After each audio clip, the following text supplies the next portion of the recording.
Okay, well, as you probably know, Calvin's not going to be here tonight. I'm going to wait a little while and see if anybody else joins. But that's okay with you, Todd. I'm Okay. good. Yeah, absolutely. I do have another meeting at 8 p.m., so I'll have to dive off a little early. Okay. But I'll hang out until about 5 minutes till, probably, or 10 minutes till. Okay. That is if I get the meeting invite. I haven't got the invite yet. As long as you get us up and rolling with no problems. Okay. So how are things going, Bill? Oh, okay. I was telling the other guys, I now own a house in Colorado. Now I just need to sell this one. Yeah. Supposedly we got a couple of offers, so I don't know. I got this problem with real estate agents. I don't know whether to trust them or not.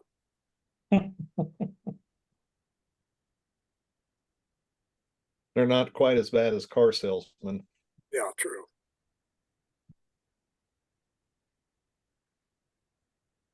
So have you started cleaning up your old house and getting ready? Okay. We got a pile of boxes on the other side here.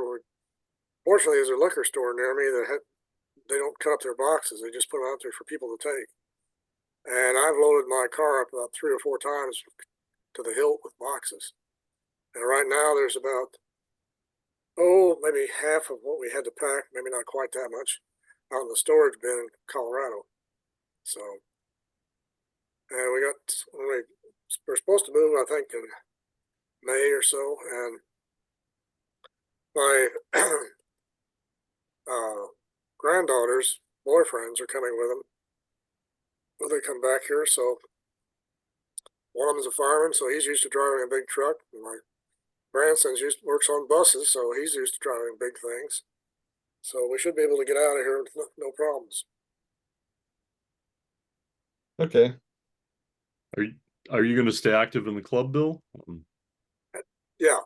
Oh, good. Good. Yeah, I'm gonna try to.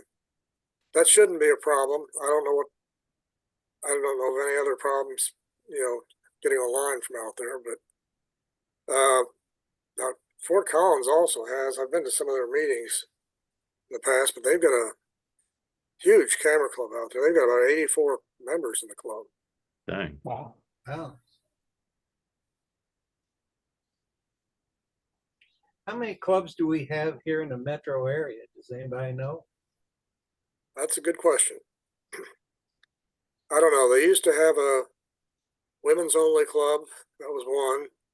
And there was a Northland club, and I don't know if that's still in business or not. And there was something, I can't remember the name of it. I got something from one club that's supposedly in the area. I think it was Johnson County club. Yep. Yeah, Johnson County's folded. Oh, they have. They fold. Oh, wow. Okay, I didn't know that. Yeah, they joined with Digital Dimensions. Okay. Who is Digital Dimensions? That's the name of the club. There was a guy came in. I can't remember his name, but anyway, a guy that liked to talk, sort of like a car salesman. But anyway, he came in, gave us a program at Wyandotte and Johnson County, and talked about combining this one big camera club. And anyway, he basically started another club, and he's since departed. He showed up at a meeting, oh gosh, maybe 3 months ago at Digital Dimensions. They meet down in the Asbury Methodist Church at 75th and Null. That's where Johnson County also met. But it's a pretty big club. They've got, maybe 50 some odd members. Not all but show up at the meeting. But that's some really good programs. Right now they've got 2 women that are running the club. The guy that used to run it, ran it from the time it started, was a guy that was in my high school class, and he decided to bow out because it was he'd been there too long. He said, "No, leave it. That's it. Forget it." Anyway, he's still a member, but These two women took it on temporarily. We'll see how long it lasts. I mean, they're doing a good job, but it's just that there's nobody else is interested. There's So how are those meetings run? How did say that again? How do they run those meetings? Is there people bringing in prints? No, No, they don't have any contests. They don't. You can bring in a thumb drive for show and tell at the end of the meeting, and usually they have a guest speaker that puts on a program. That's pretty much it. And they've had displays throughout the city. I think they had one in Lenexa here not too long ago. I see. It's a good club. There's a lot of good people in it, but there's no competition at all. It's just they just show the pictures and talk about it. Okay, so, but they do exchange ideas and can see each other's work.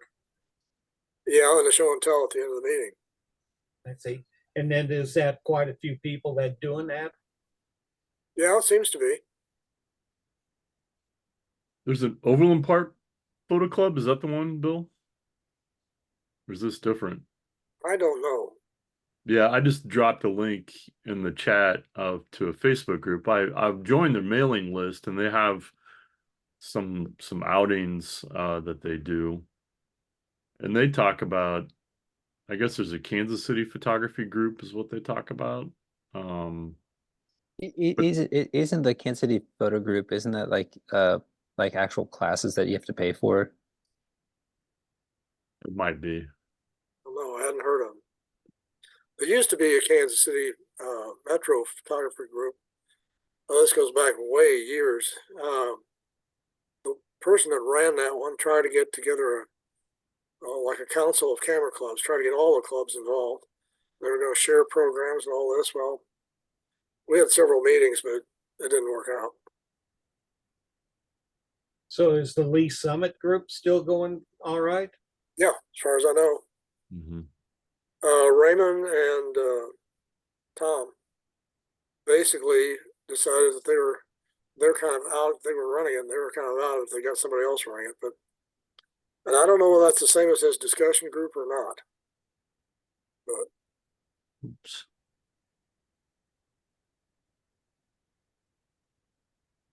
So are they still interested in our club? who, the Lee Summit group? Well, no, like Tom and Raymond. Yeah, they are, but there's no participation from them. That's why I was kind of wondering. Haven't seen Raymond since the very first meeting that he kind of critiqued. Yeah, I don't know whether or not, like Kathy and Tom and Raymond and them, whether or not they're still interested in our group anymore or not. well, I talked to Kathy at Digital Dimensions, and essentially she thinks we're going, well, she's always has an opinion that we're going the wrong direction, we're not doing things right, but never volunteers to help straighten it out. So she's not going to come to any meetings, and Tom hasn't been to a meeting for a long time.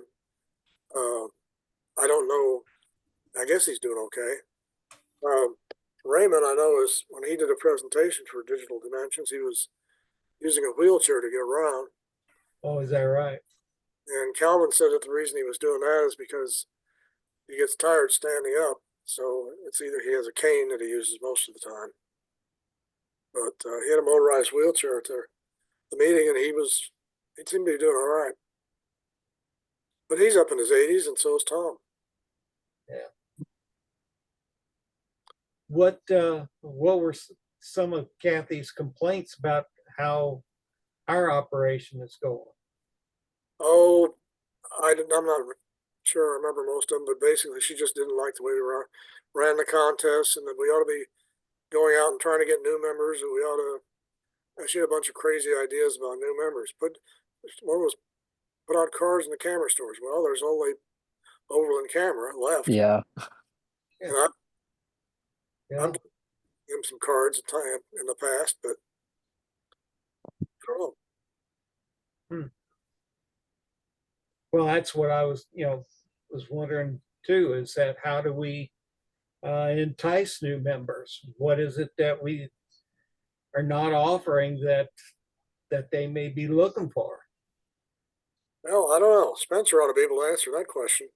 I mean, I think maybe like more social media presence, because there's not really that much going on about this club. Like the reason why I found this club was I looked up camera clubs to get involved with. And if people don't actually do that, then it's kind of difficult to find the group. So social media, you mean putting it on social media or what? Or Yeah, or like going into like photo groups, because there are a bunch of photo groups like on Facebook that have like thousands of people like in the Casey area. And since this is just on Zoom, it's pretty accessible to most people if they have like a camera on their laptop or even on their phone. yeah. Well, as I mentioned earlier, out in Fort Collins, there's the Fort Collins Camera Club, which started, maybe 10, 15 years ago, maybe longer than that.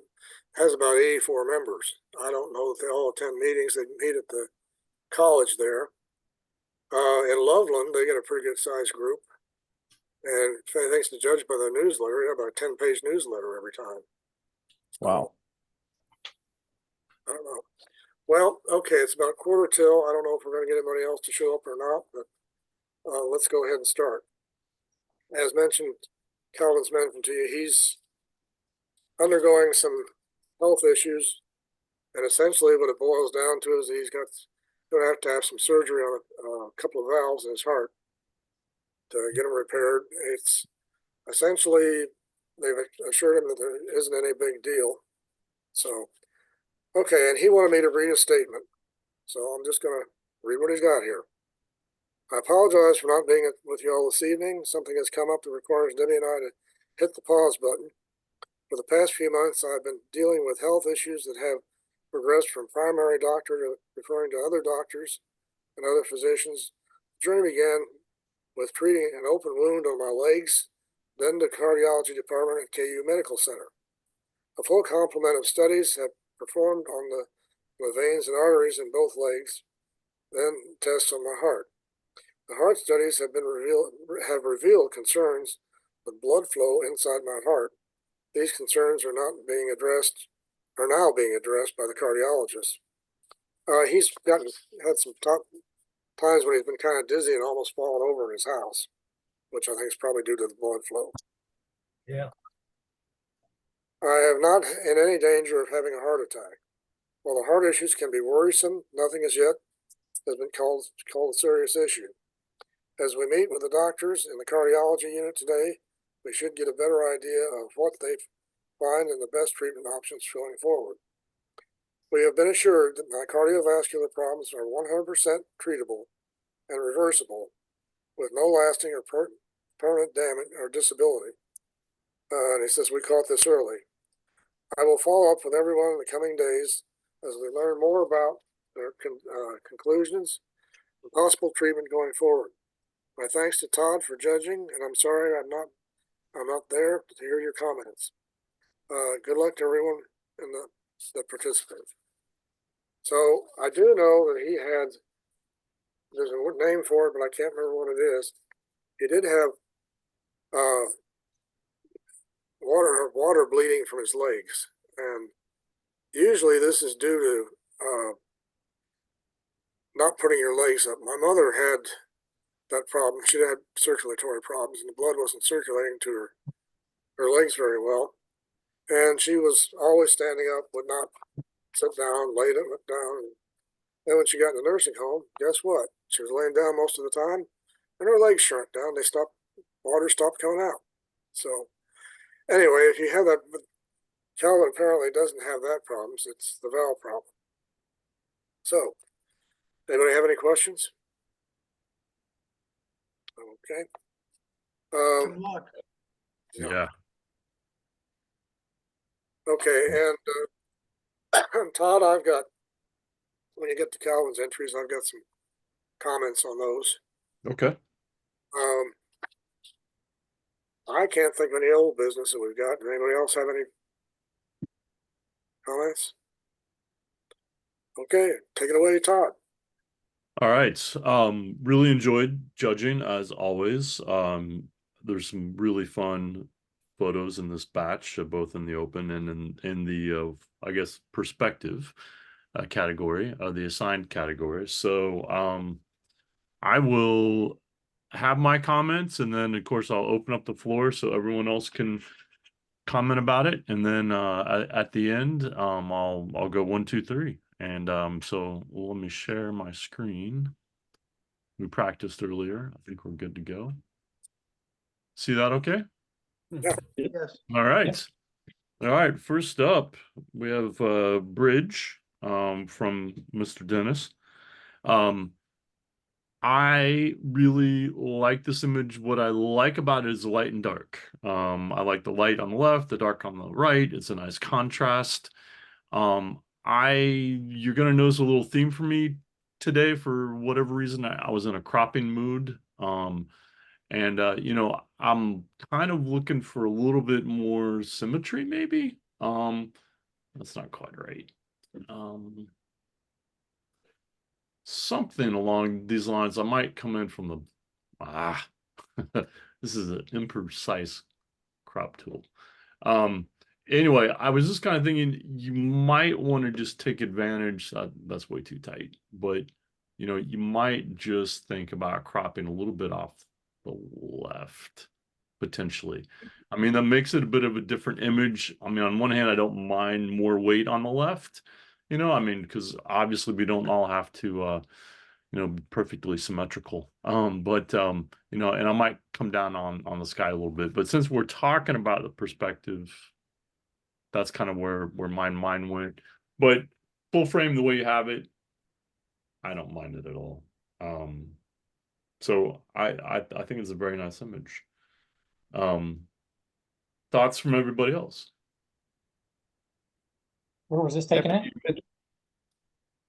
So this is right off of 95th and what is it? It's Woodland, and a little bit right off of Woodland 95th. There's a place where you can get on the trails, the streamway trails, and walk back underneath these two bridges. And okay. the two bridges is the bridges that Bill Shaw shot last year, and you can see the bridge going to the west, but it's the same two bridges across from 95th Street over by Woodland. Okay. And was this shot on a tripod or just handheld?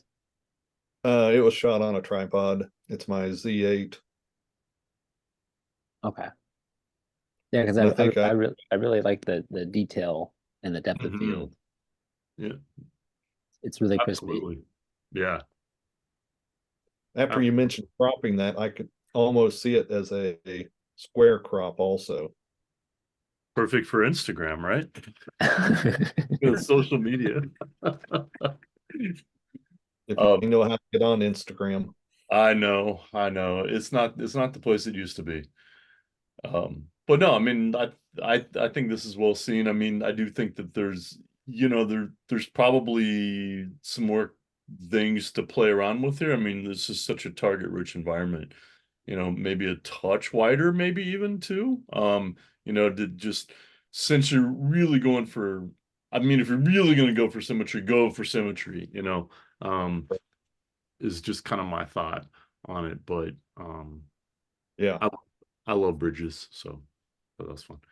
Any other comments on this before we go on? I think this offers a lot of possibilities for cropping and going whichever direction you want to go with it. Yeah. Is it a bit too bright on the highlights, or is it because for my liking, it's maybe a bit too bright on the column in the left side.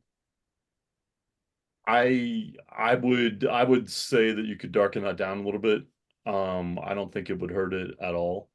And I mean, I know I'm looking at, I mean, it depends on which monitor I'm kind of looking on, but you know, I mean, I'm a real proponent of really deep blacks. You know, so I mean, you might increase the black, you know, the blacks on this as well. But I do like the repetition, you know, I mean, I like the highlight here on the bridge structure here, you know, because if this part had just gone straight black, it would not have been as interesting to me. So, I mean, I'm glad that you kind of, it looks like you might have played that up a little bit, or else it's just the light reflecting from It's down. pretty much light reflecting. Okay.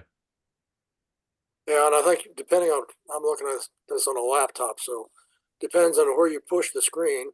You push it out, that comes out better. But Mm-hmm. you know, it does look like it looks like another structure there instead of light. Yeah, I've got 3 different monitors, and of course, none of them are calibrated at the moment because I'm not printing anymore. James, did you have something? If with the brightness to the left, like you said, if you crop it, then you start to balance it out a little bit more. Mm-hmm. And then that contrast, you know, is pretty equal.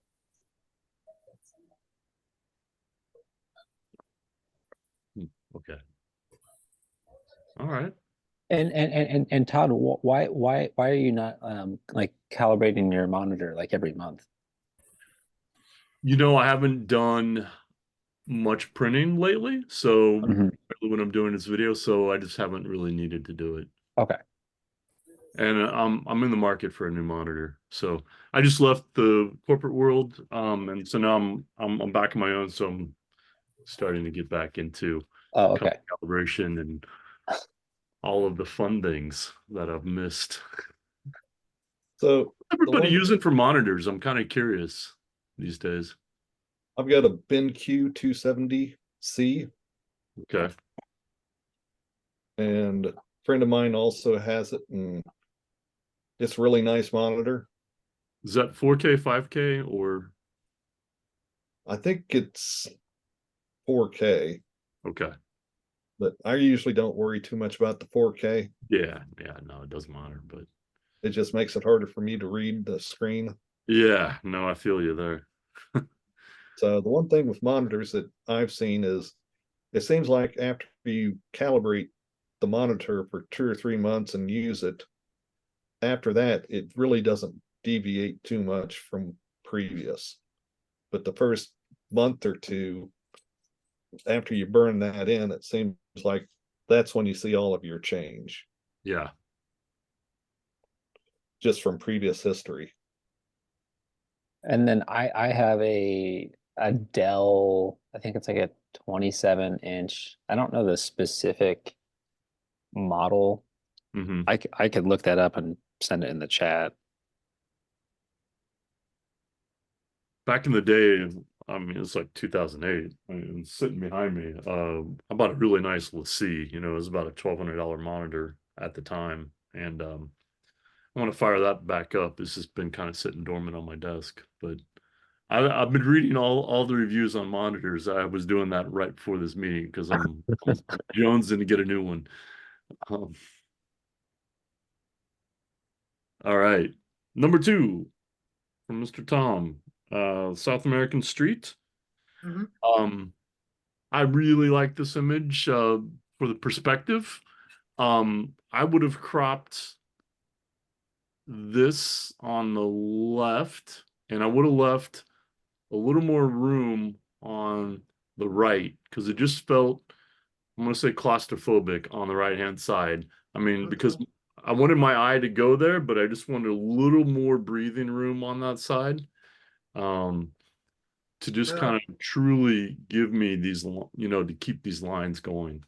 Yeah, there was a lot of junk to the right. That's why Ah, I cropped it over, right. you know, because you had pretty much the street and there was cars and Bars, yeah. just a lot of stuff going on that just kind of took away Sure. from what I was trying to do. I gotcha. I gotcha. Okay. But yeah, I mean, I like the angle a lot. And I love, the lines that lead to the people. And I especially like, the fact that this guy has his arm raised, so there's a bit of a gesture, that just adds just a little extra interest there to me. Where was this? Oh, South America. South America, we were in, it was in Panama area. Okay. We did a cruise through the Panama Canal. Oh, nice. Yeah. You ever have a chance to do it, if nobody's done it, it's spectacular. I would love to. Any thoughts, folks? I like the image, Tom. It's pretty Yeah, nice. all those lines really pull you in. Mm-hmm. And- When did you and then- guys? Yeah, and then I mean, again, it's just kind of the little subtle detail, of these two talking. It'd be a totally different photo to me if he didn't have his hand up. That gesture is just that little extra thing that that really kind of brings this photo home for me. And then especially at the very end of the building, there's like a small sliver of light that's a little bit different. Mhm. It's a little bit brighter. That really makes it pop. To draw the viewers straight towards those people too. Absolutely. Yeah, I would have cropped just a little more to the right of where you got it marked, about the center of that little column there. Yeah. So About maybe right in here. there. Yeah, something like that. Ooh. Or Actually- or you could in like Photoshop maybe do some generative First. AI Yeah. if that's possible. On That is the an right-hand side, insane yeah. tool. That is an insane tool. I used it the other day because I shot the step and repeat, I shot a group of folks in front of like, a background with the company logo on it. Mhm. And I was like, well, let's see what I can do about adding a little more background. And I just adjusted the crop and boom. I mean, it added the right shading. It added a little bit of a wrinkle to the background that was already, there. I was like, okay, this is not something I would have done in my newspaper days, but the hell with it. I'm fine now. Yeah. That would have gotten me fired, in the newspaper days. But Yeah. let's see. Oops. Okay. Ah, David. This is in the rear from Mr. James. I am a sucker for shooting in mirrors. I love reflections like this. It's obviously a very graphic image, very striking. I like the sunspot right in the middle. I think that's great. I love the silhouettes on the trees. On my monitor, I would want I think this would be helped by some contrast. It feels a little flat to me. I'm a constant proponent of just bringing in my blacks just a little bit and then bringing in my highlights a little bit. If you're using levels on the histogram, that's just what I do.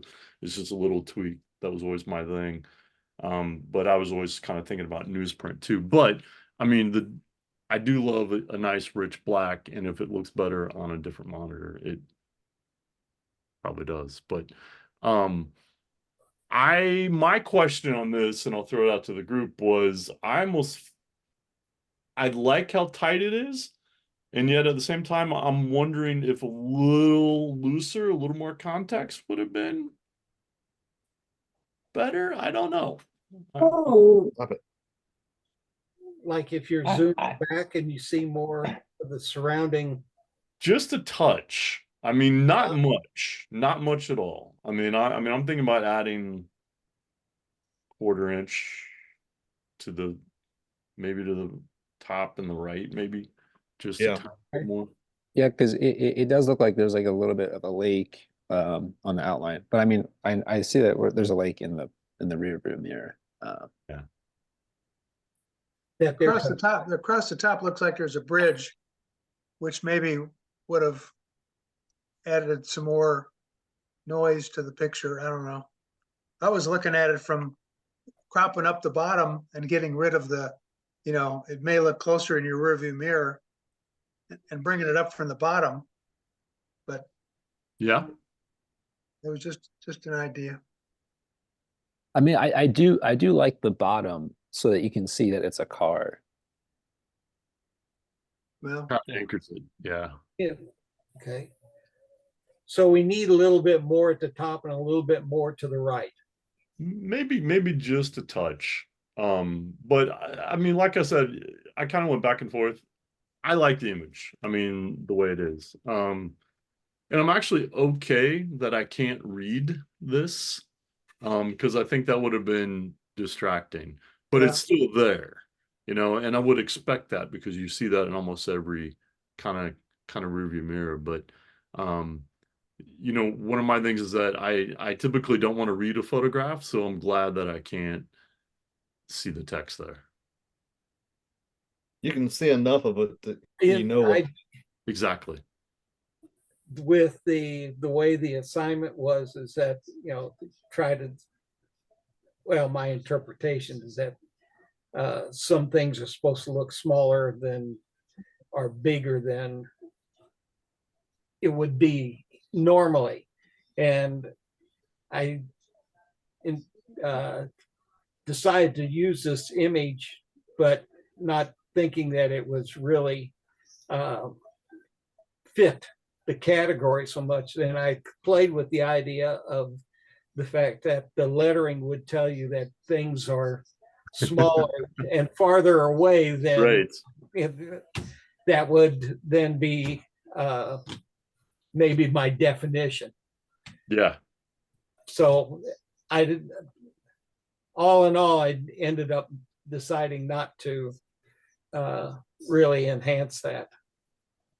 And I think you made the right, I think you made the right choice. I mean, it's a very striking image, and I do like the way it is, as is. And it is a square, which is not really something that we typically think of doing with photos, at least kind of from a more traditional perspective. I mean, I know Instagram and everything else has kind of made it more acceptable to do squares.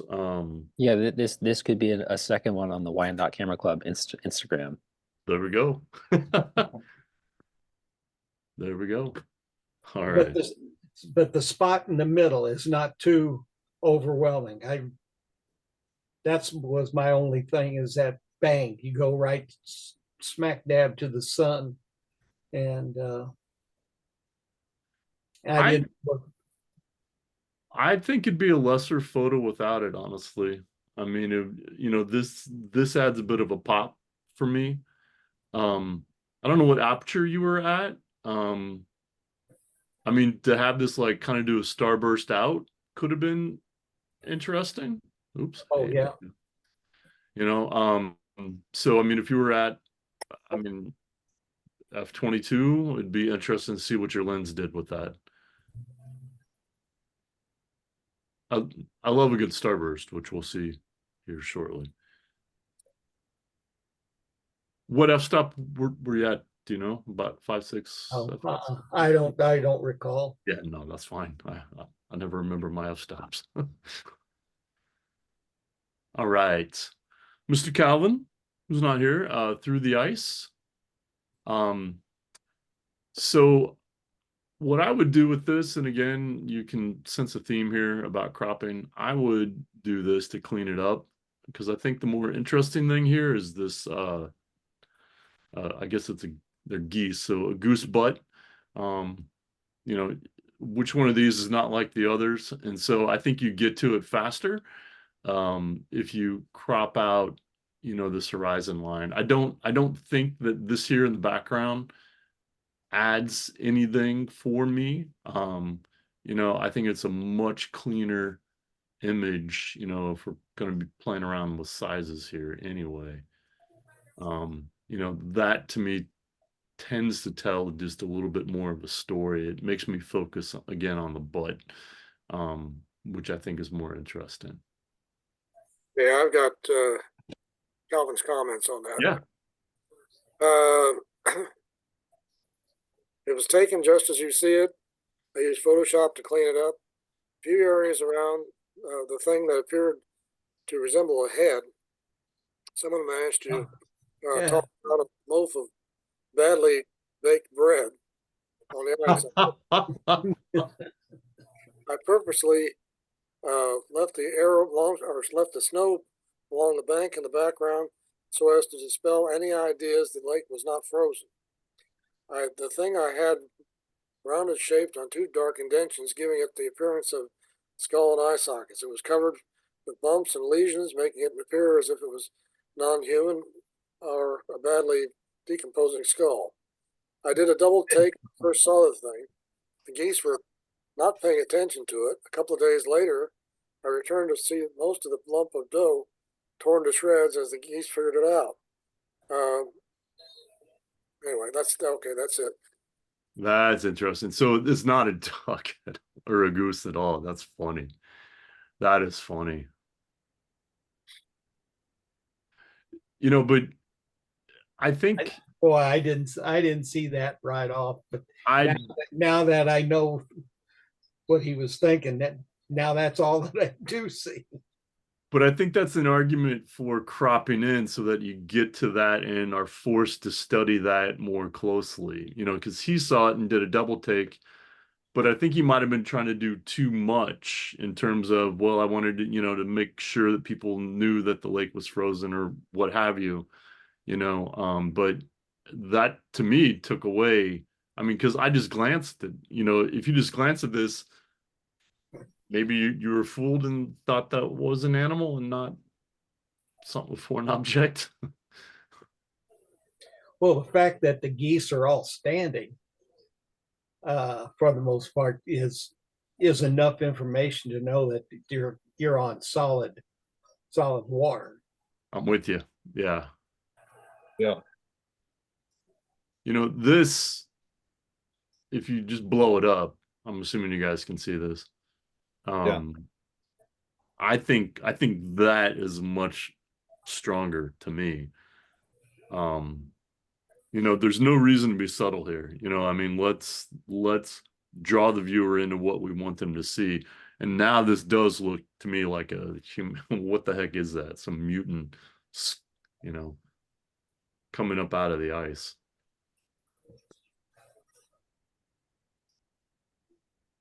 Okay. Any other thoughts? All right. All right. I believe this is Carrie's. Is that right? Yes, Spencer's. Spencer. Sorry. All right. It took me a moment to realize what was going on here. A person eating a car. Yeah, that's my mouth. Oh, it's you. Okay. Yeah, model. I like the title a lot. It was very funny. The Diet SUV was very fun. You know, like I said, it took me a moment to kind of puzzle it out. And what I think might have been stronger is maybe a little more depth of field, you know, so that we get the idea of what we're seeing here. And then the other thing is that I think that the car, you might have wanted to either have it be tack sharp or have it more blurred. And I think you were probably kind of going for movement. So I might have, it's kind of in between to me. And when I look at it, I'm drawn to the car and I'm like, it's out of focus, you know, so I don't immediately feel that it's moving necessarily. So it'd be quite the trick, you know, to pull off. But I think that if you're, you know, a little more depth of field and then a little more motion on that car, I think would add a little more interest because you would have some more sharp definition on what's going on here on the left. You know, because initially I just thought it was, you know, kind of a tree on the left until, you know, I sat with the image for a little while. So like put me farther into the shot. You know, Or I think maybe switch your focus more to you. okay. And then let your background kind of fall off, and you know the car's parked, so it's not moving. Oh no, this one is moving. Oh, it is. Okay. Yeah. Oh, yeah, okay. I see that. So it was, yeah. It was kind of difficult to get it like lined up. Oh, for sure. Anybody else's thoughts? And then I don't like I don't think I think it's looking a little flat. Yeah, I would agree. It's definitely an ideal worth pursuing. Yeah, I think if your face was a little more in focus, so you kind Yeah. of see it comes a little more, you recognize it as, oh, there's a face there, and it looks like he's Yeah. getting a car. It took me a minute to figure out what the blurry part was, and then I finally realized it's. Okay. Yeah, and then So again, I mean, so I think yeah. like do like I think I did like F like 8, so maybe like F like 16 maybe, and just focus on myself. Yeah, So Yeah. just bring your closer to your face, so you a little bit further back, so the car isn't as focused. You'll still be able to see the car and understand that it's a car. So like just put the camera back farther and then put me. and zoom, Either that and or zoom just up a little bring bit. your Yeah. focus Yeah, bring your focus point. back More. Okay. towards you. Yeah. Because what is the most important thing in this photo? Me, Yeah, and as what's the always. least, No. what's the least amount of focus in the photo? um. You. That's so. Yeah. Yeah. Yeah. So and also, you know, to your point earlier on the other photo about the light, it's like I'm drawn straight to the car, and like I said, you know, my first impression was, okay, the car's out of focus. Because it's the brightest thing right in the middle of the frame, you know, and it's okay if that's where you want to guide the viewer, but I really think that you're more interesting, you know, than the car is. And the car is going to become more interesting, I think, if it's blurrier. But yeah, Okay. no, I mean, it's a good idea. I mean, I think it'd be fun to try again. What if Yeah. you get the upper right and the lower right, really darken that down to where hmm Mhm. Yeah, because almost this is like really in focus as well. yeah. You know, so I mean, I actually think the image is what I'd almost consider to be back focused. So, you know, it's Oh, focused here. I was trying to focus on the road, like right in that Yeah. line. Okay, I might have to calibrate my lens. I don't really know what's going on with this lens. What lens? It's a 24-70 Yeah. 2.8, but I bought it used, and yeah, I've just been struggling to try to figure out like if it's like back focusing or front focusing. Well, Because I did this in manual mode, so I was trying to focus on like right in that street. It looks like, yeah, it's in the back. yeah, it's interesting that this is in focus and this is clearly the trees are, and like this is in focus. So yeah, it seems. Well, I mean, I guess if you're shooting at f11. Okay. Okay. Is the car actually in motion? Yeah, the car's in motion. Your timing was pretty damn good.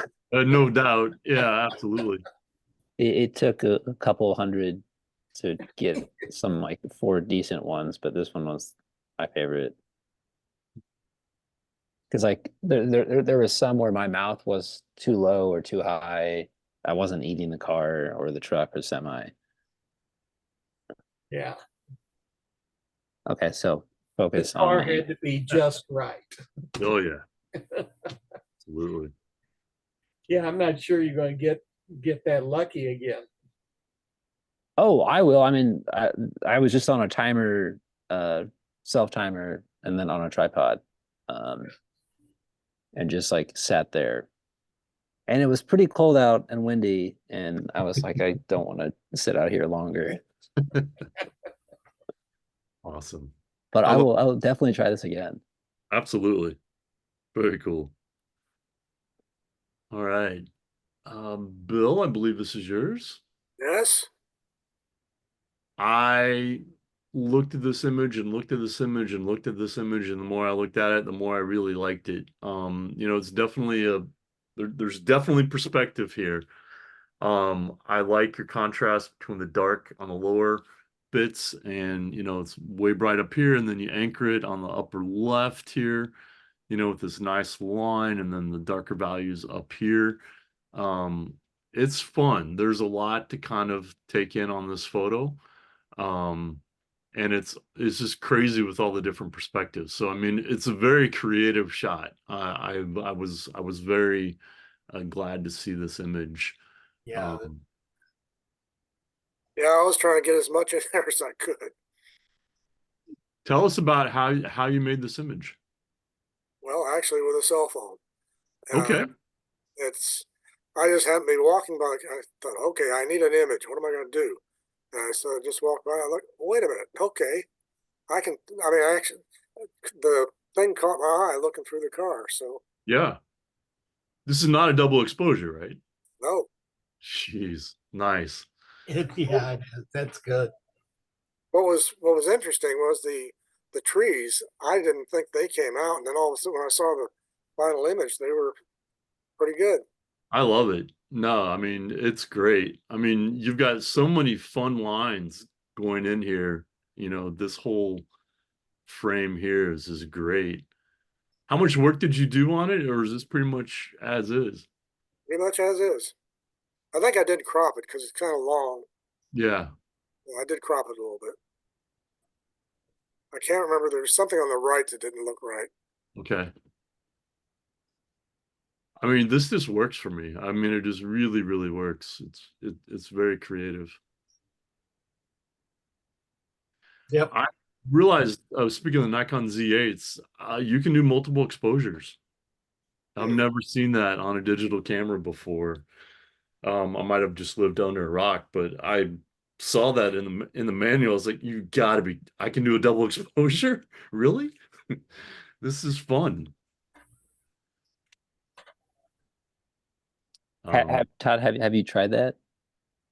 Just a tiny bit with the Z8. Just the minute I discovered that I could do it, I started playing around with it just a little bit. But I definitely want to use it more. We used to do that accidentally if we didn't advance our film, and I always thought those were kind of happy accidents. I always saved them. I thought it was fun.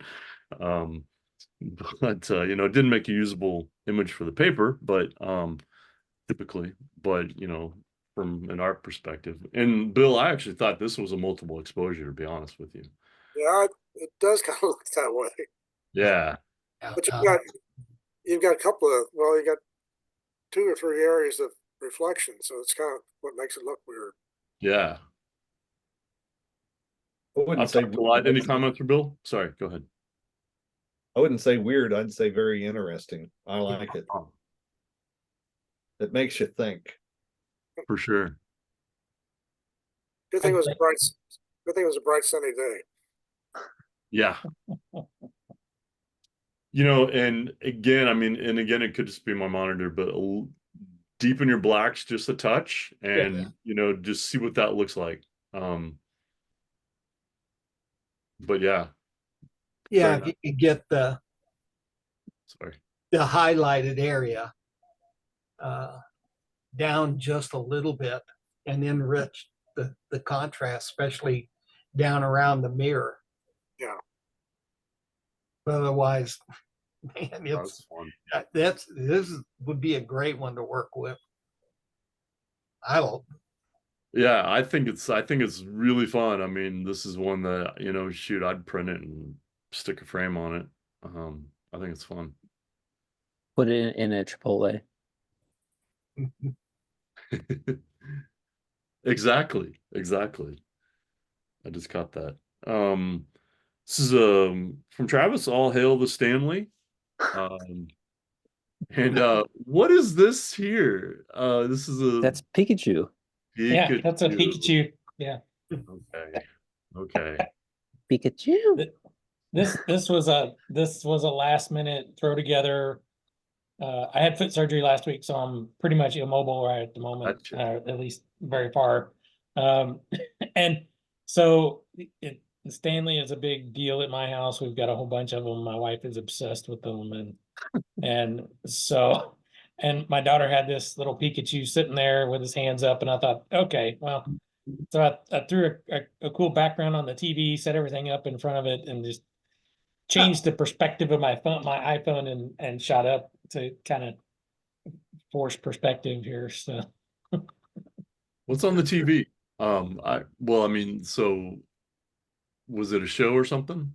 no, I've just found a random YouTube video that plays music and has cool backgrounds. So Cool. What's your lighting source? those are can lights in my living room. So. Okay. Totally works. I mean, Yeah, almost that like is- studio lit. I mean, sorry. The light on the straw is really nice. You know, you got some nice highlights there. Yeah. Sorry, Spencer. Go ahead. Oh, I was just gonna say, yeah, the lighting in your house is amazing. Yeah. It's truly an I'm odd surprised juxtaposition. at Great shot. how when you're shooting against a screen, a TV screen, Yeah. that you get all sorts of funky lines and stuff in it. So Yeah, I was far enough away back from it that it didn't do that. So, and it's an OLED TV, so it's a little higher quality. And I was also off axis, so that tends to help too. Since I Right. was down below the TV looking up at it, it didn't give me any moire lines or anything. So It's well, not it nearly, made it, for me, I would have thought that it would bother me, that perspective and against that kind of a screen. But the more I look at it, I really like the way that is. That tilt, because the tilt doesn't seem natural against that background. No. right, yeah. But it's fine. I mean, It's kind of funny it- because the swirls on the cup go with kind of the swirls in the Yeah. water too.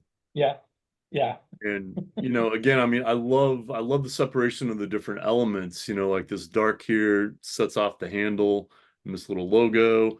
And then, the straw is actually darkened enough that it's set off from the background a little bit. My only thing that I thought about doing is really play more with showing more of the Pikachu and get more of the arms. I mean, just something to play with. To really kind of sell it as like this Pikachu like going, oh, or whatever emotion you want to attach to him.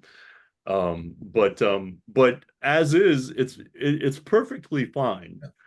But it's just something that in my mind, I was kind of thinking like, what if I actually accentuated those arms just a little bit more? Like just add a tiny bit more on the bottom and maybe just pop down on the Pikachu a little bit more, like drop down on it to really kind of emphasize those arms, because then you get the nice handle, still the nice angle, and then you really get the idea of the arms kind of reaching forward. okay. But as is, it's fine, of course. Yeah. Other thoughts before we dang it. did you have a lot of fun shooting it? I did, yeah. It was my family was gone. I was here by myself, and I was like, what can I just gather up here in my living room and do a shot with? So I I just kind love of it. limited myself and scooted my chair up to the TV and just like, let's just try this. So I took a few shots at different angles, and I was like, okay, I like this one. So Did the Stanley leak? Because I hear they leak. no, it seemed to be fine. That's funny. All right. I think that is, let's see. Yeah, that is all from the assigned category. Let's see. Let me go. So, Bill, you took first place All right, thanks. with this image. Happy travels to Colorado. That's your reward. I'm kidding. No, really, really, really fun image, Bill. Really enjoyed that. All hail to Stanley. Came in second place. Very fun. And then I went with the bridge, even though I do feel like I want to crop it. I did like the way this was seen. I like the perspective a lot. You know, I love this image as well. And I love this image as well too.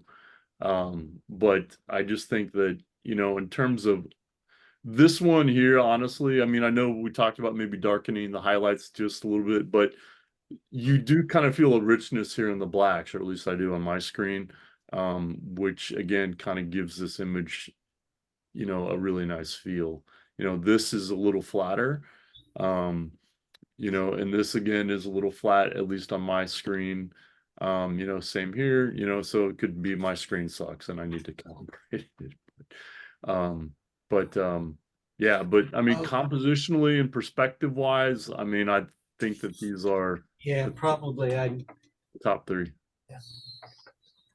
be right back. Okay. Got something to take care of here. Gotcha. All right. All right. Any questions, comments? Right. We will go with, let's see, I think I did this one backwards. So we'll do Gathering of the Clan by Mr. Calvin. Bill, do you have some comments? Yes. Yeah. Shot taken at Wyandotte County Lake, a huge flock of snow geese on the water. I took a wide shot of the birds, along with a few close-ups. This shot is part of an image that encompassed most of the flock that spread across the lake, or spread across half the width of the dam, excuse me. I took the image from the dam. I cropped out part of the center where the birds along the edge of the image are just beginning to get soft. Normally, I do not like busy photographs, but this one captured my attention. I used very little Photoshop on this one. When I applied black and white layer over the image, it changed the tones very little. I had a color image that probably would pass for black and white. I think it's a really strong image. I love looking at all of the different birds here and what they're doing.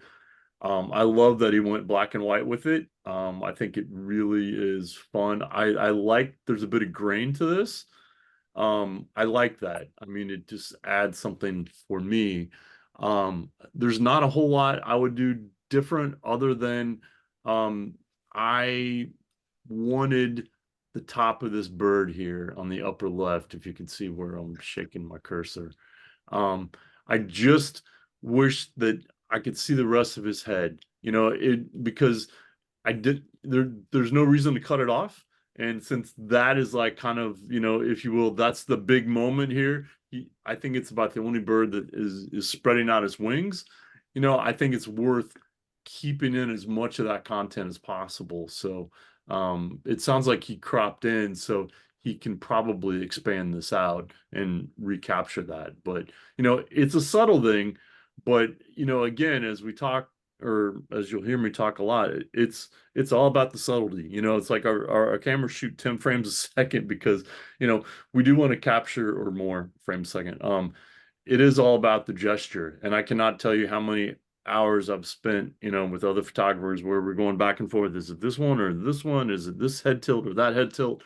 I mean, it seems like a little thing, but, you know, that for me would just kind of give this upper left that little extra, just something. But this is a fun image. This is not something I've seen Calvin shoot before, and I'm really, really thrilled with it. And I love how horizontal he made it too. It's cinema style here. We're talking 16:9, no squares allowed. You can still put that on Instagram if you Photoshop it. Absolutely. Any thoughts on this image? I really like it. The busyness. Mm-hmm. Yeah, I mean, it becomes abstract.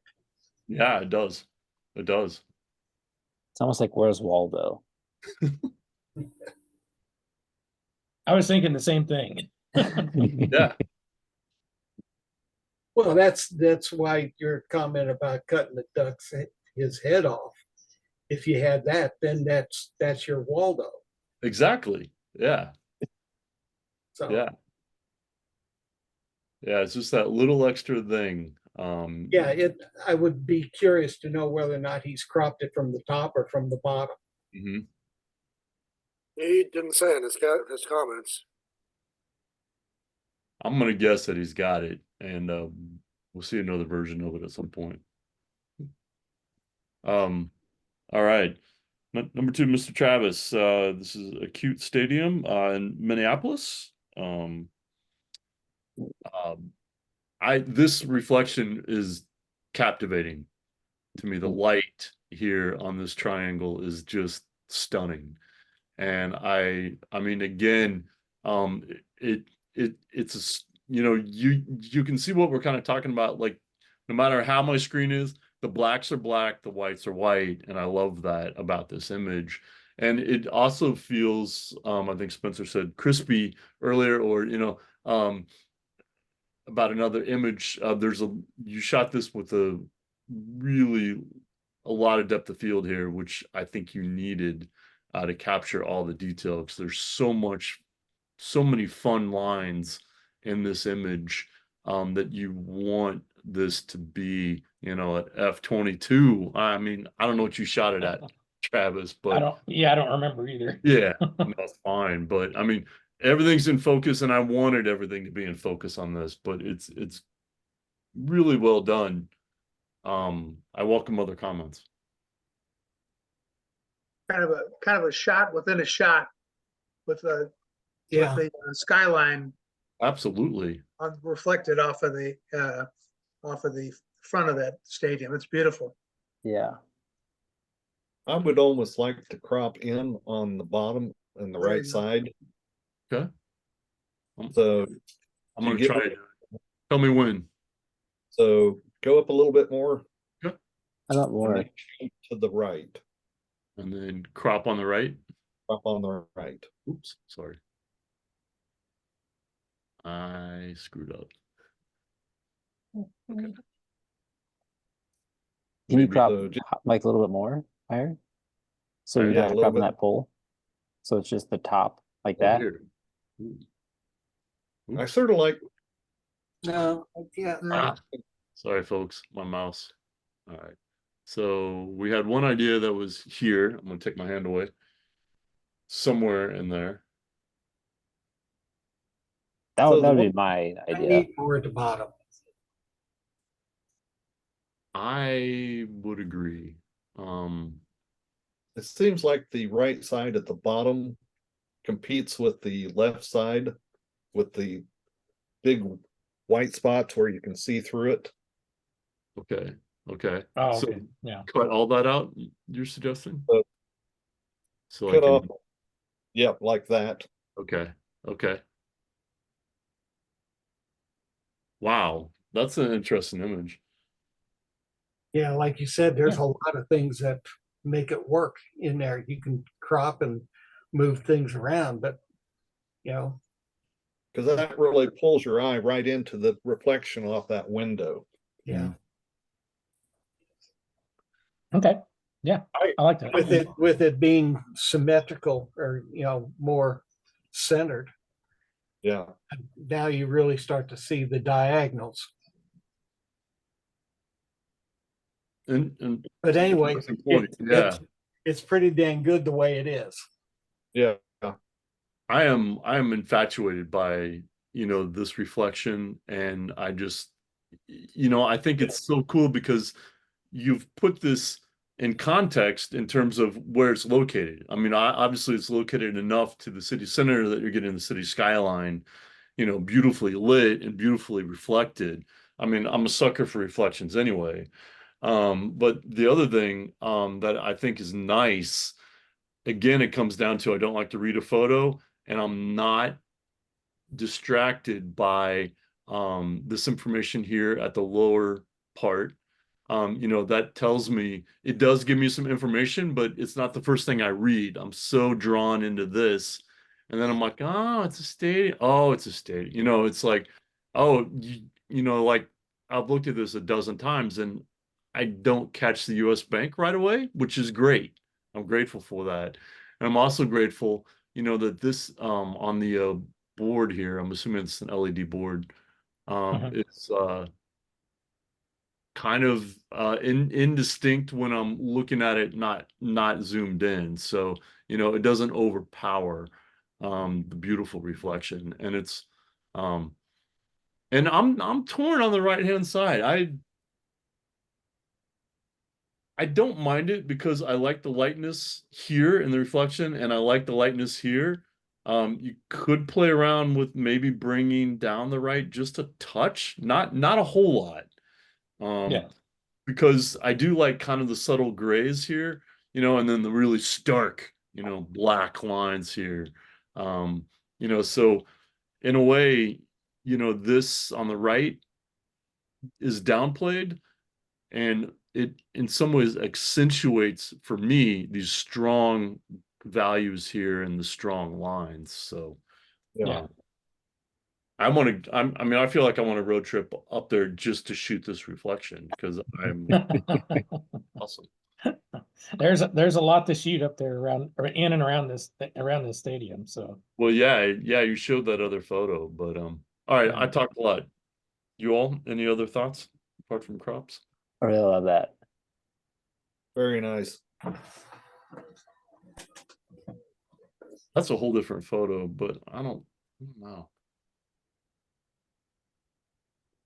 This is where you gather around, like 5 or 6 people around it, and you just start playing with it. Yeah.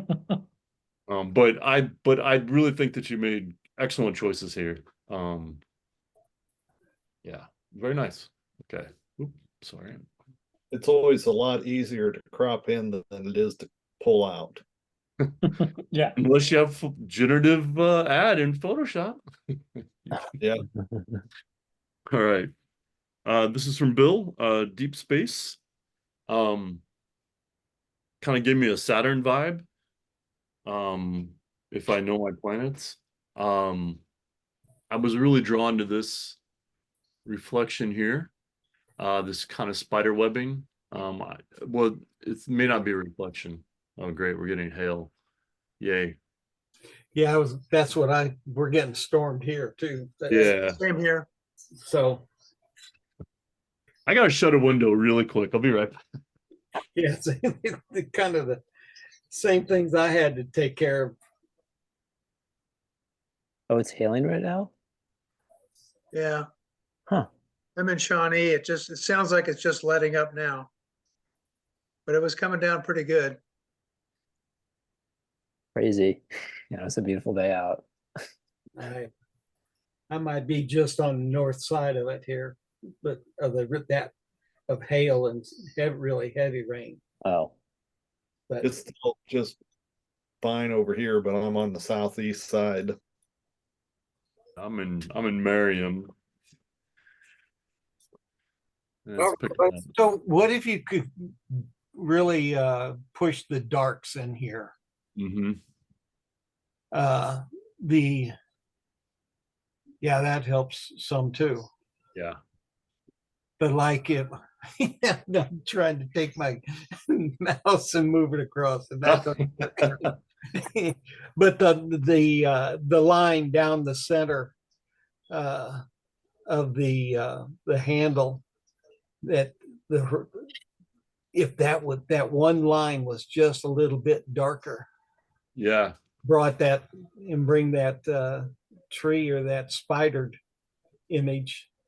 I was trying to decide whether or not that's a reflection of a tree. Yes, it is. Okay. Okay. Anyway, Yeah. if that was just enhanced a little bit, I'm not sure how you would do it, but that whole line down the handle and that tree is really some of the main interest, in the image. But the circular part, if that was just a little bit darker, where you put your hand. Yeah. But Yeah, otherwise, with you. it's really a nice image to work with. Yeah. I took this at a rest stop on the way back from Colorado. Really. Is that right? Is Are it you- just Is, a parked car that was next to you or something, or? Oh, this is my car. Oh, this is your car. Okay. I just saw I saw the reflection in the handle, and I thought Mhm. that was kind of neat, but it didn't exactly come out the way I saw it. Okay. were you shooting these with your phone, Bill? Yep. Yeah. So it's probably the only tree out there. Yeah, if you're crossing Kansas at a Yeah. rest stop. Yeah, yeah, that's no lie. And then is that a billboard in the middle? I don't remember. I can't. I was trying to figure out what the heck it was. Because that looks like, or maybe a wind turbine, but It's a monolith. I just saw a story And about that a tree, hardwood being found. all that reflection is outward, worldly. I mean, I think that we're kind of onto it in that, darkening the values a little bit, is going to really make this pop, darkening, black's blacker, white's whiter. That's just always something to kind of think about, and help the viewer kind of digest your image that way. But I do like these streaks of light, like here, kind of from the top that move down towards the middle. And this streak here and this streak over here. I was curious what it might be if it was horizontal. Bill, I don't know if you tried it or not. No, I didn't try that. Yeah. I didn't know what the hell this was. I'm glad somebody told me it was a door handle because I didn't know what it was. And so I liked that. I mean, that was my comment. I was like, what is this?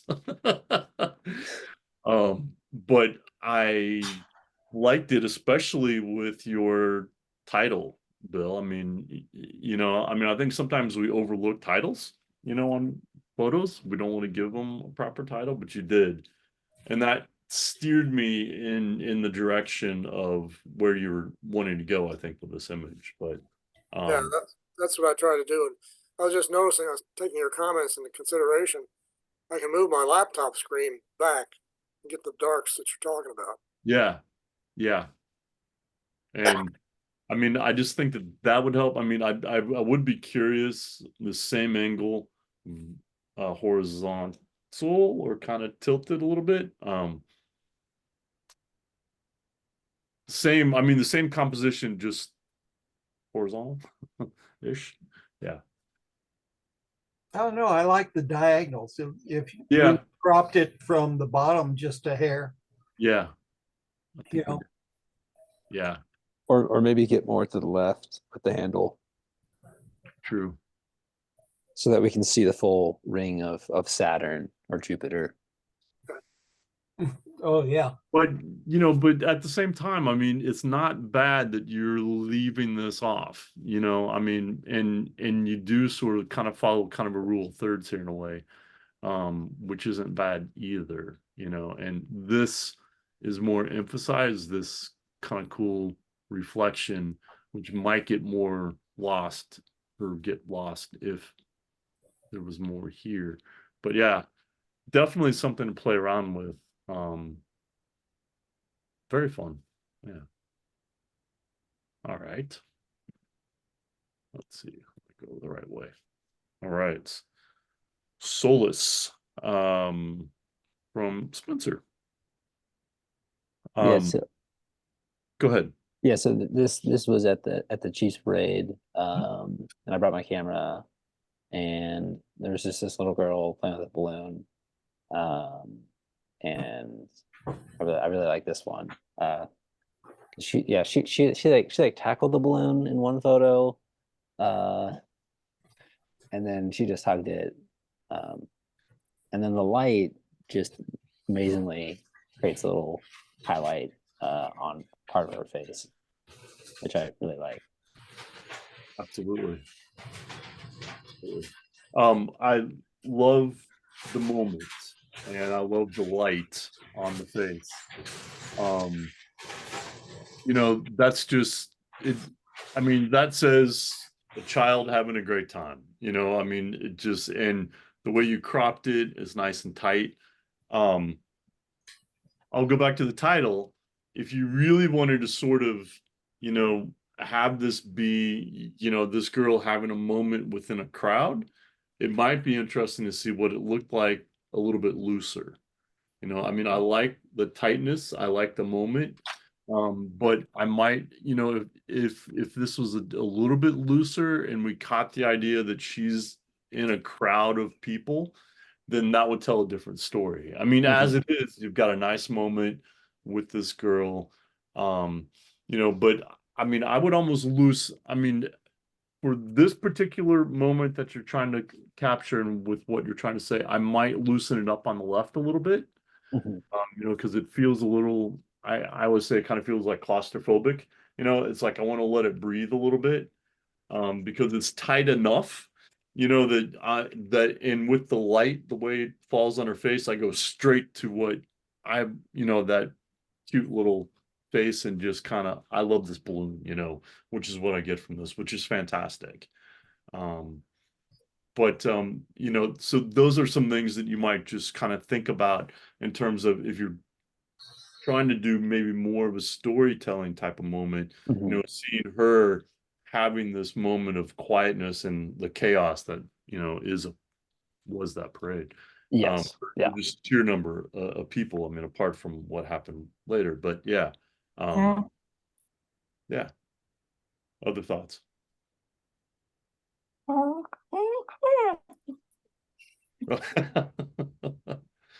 I didn't know if that was a comment or yeah.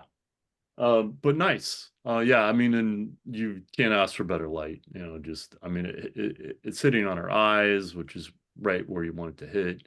You know, this is going dark, which is great. So, you know, is this full frame or is this cropped in, Spencer?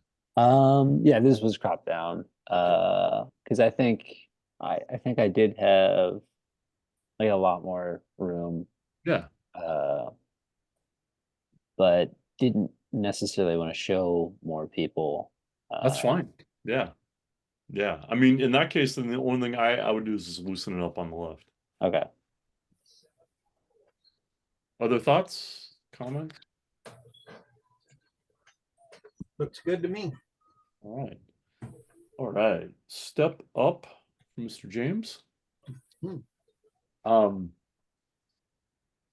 like the layers in this photo a lot. I like, you know, the steps, you know, and then we kind of progress backwards. And I like the framing. The one thought I had, is that I almost feel that the stairs and the door frame have an equal weight. So in that they're about the same size, which is okay, but I almost feel like, you know, maybe if we lost a stair or if we put more at the top to kind of let us have more depth, you know, a place to go, then that might help this photograph. You know, I mean, I'm always looking to kind of have some tension in a photo. I mean, strictly symmetrical compositions don't necessarily have tension for me, but you know, they're very pleasing. But in this case, you're giving equal weight to both aspects of this photo. And so kind of what I would say is that choose what you want to say. You know, do you really want to talk about the stairs? Then talk to me about the stairs. Or if you really kind of want to talk about where these stairs lead, then I think it might be a stronger photo if we have more at the top. But, you know, I mean, I like what's going on here with this repetition, you know, with this L shape, this kind of L shape. I think that's nice, but it'd be interesting to see what happens if you had yet more at the very top. I mean, it's a different photo, but that's what I kind of came up with that. Thoughts from the rest of the gang? Yeah, I'd like to see the top a little bit more so you'd have a frame within a frame within a frame. Because you see the frame behind it and then the black frame, and then if you had the whole door there, you'd see the top of the frame. See if I can, it's so hard to zoom in precisely. Yeah, and then maybe seeing like the bottom of the step. Yeah.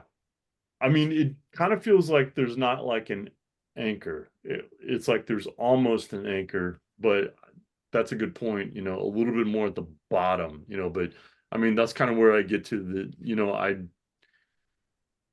But want that, one object or the one aspect of it or the other to have kind of more weight. which is why I'd like to see more of the top. Yeah. Yeah. And then maybe crop a little bit to the right because it doesn't look symmetrical on the right side. Mm-hmm. Like maybe just a couple inches. You could do that, or because in my mind, I think this texture here is more interesting. Oh yeah. I might honestly kind of crop on the left, and then you've got a different composition there too, you know, and these are strong lines on the right, strong horizontal lines smacking into these strong vertical lines. And again, you're kind of carrying through this whole L-shaped pattern here. So, I mean, that could get really interesting. The other thing is I'm kind of orbiting around this in my mind is if you are up just a very tiny bit to maybe capture a tiny bit more of the tops of these stairs, just a tiny bit. I mean, I'm not talking like you're raising the camera way above your head or anything, because you do want to keep your line straight. I think it's important for this photo. But just a very, very, very, again, this is subtle and this is a nice image, but just a little bit, I think if you jumped up, you know, or grew a couple inches. Ha. We had one photographer at the Star, and every image I saw, I was like, how the hell did he get that high perspective? What? And then I met him and he's like 6'5", and I'm like, oh, okay. Was that David? No, it was Rich Sugg. Oh, Rich Suggs, okay. Yeah. Yeah. Was just so fascinated with the lines and the reflection of the light off of that. Mm-hmm. I'm a sucker for stainless and Oh, aluminum. Yeah. And because I've got a slew of these images, you know, from these train cars. Mm-hmm. And there was a lot of stuff there that I played with. And but the thing that drew me more to this image was the way the space was divided, you know, between the types and widths of lines, and the fact that then the stair splits that. Mm-hmm. That's what I was kind of, and then the fact that when you're looking plumb all the way through this car with some stuff that's between it and the next car over, Mm-hmm. the dark spaces. It was just the way that everything just kind of divided up that drew me out of all those images, you know, that I took there. So Do you have more? and I love the handles. I mean, Yeah. Oh yeah. So one being a little bit lower than the other. Yeah. Yeah. Oh yeah. True. True. Is there more at the bottom of this image? oh yeah. James, okay. Because the blackness would let me really think. anchor No, this. not in the necessarily. top. Yeah. There's no, it's on another image Okay. that you can see more at the bottom of the stair. Yeah. But I mean, I think if you had more here, you know, the blackness would anchor the bottom of this photo and would help make this stair pop more. Okay. You know, and then I'm really kind of warming up to the idea of doing something fun like this. So a little bit more on the right, Yeah. you know, to just loosen this up a little bit, and then a little more at the top. And good Lord, I think that's just going to be amazing. I've got one of the images that just goes to the right a whole hell of a lot more. It's Yeah. almost Yeah. half that image. And then that opening, that space is just half of the image. So it's more of Yeah. a horizontal image as opposed to a vertical. Sure. Sure. I mean, I think you've got a really strong vertical here, though. I mean, and it's well seen. Very fun. Very fun. So are these train cars local or Atchison, Atchison? Okay. yeah. Not in use. I think. There's not a whole lot there. It's just in a smaller area, but there's a lot of image. A lot of the images had broken windows, and that contrast between all those straight lines and then all the jaggedness of a shattered window. So it's a nice, fun spot to go and shoot. So is this like a museum or just the train? Yeah, they call it a museum, but it's outdoors and you just can walk around a few of these cars and in between. So I enjoy going. Of course, too, if you catch the right light, all that shiny aluminum, is a lot of against some of the rust and this, and stuff that's just deteriorating on these cars. It's a blast. Well, you're spot on with your lighting on this, and you're spot on, I think, with the toning as well. Yeah. You've got nice, deep, rich blacks. You've got good highlights. There's some really nice subtleties here in the values on the stairs, which is really nice. Yeah, it's fun. What time of day? Actually, I think that this was later on in the afternoon. Yeah. Post 4 o'clock. Yeah. Summer. So 5 o'clock. So the sun's not real low. So there's the light is still coming enough from what would be the upper left here, and just kind of on the lower end of being 5 o'clock light. So one thought that kind of came to me while we're discussing this image and just the location is one activity I think that's always interesting is if you go out with a group of photographers, all shoot the same location, bring back the images, and then compare and contrast. When I was into the photojournalism world, I loved it when somebody else was there shooting too, because then I'd see what they shot from the same event, and I'd either be kicking myself or congratulating myself, like, damn it, I missed that, or, oh, I kicked their butt. I mean, it was, or at least I thought I did, but I think it would be interesting as a club exercise, to get together sometime and to go out and do a shoot. And that might be a way to kind of introduce the club, to other people, because all of you have great eyes, great experience, and, I think great perspectives on things. And I think it would be fun, to do some type of activity like that, that is in addition to what you already do with the critique sessions and things. But just a thought. Like a meetup. Yeah. Yeah. Okay. I'm game. I'd be interested. Yeah. I think there was a couple of that Bill Schaffen and forget who all else had gone down to the West Bottoms and done some shooting down there. It is interesting. Yes, it is. West Bottoms is one of my favorite places. That's where I am right now. Are you? Nice. Yeah. Nice. Okay. This is from Dennis, called Power of Sun, or no, it's not. What's the title? That is The Power of the Sun. So again, we have a starburst. properly placed, I think.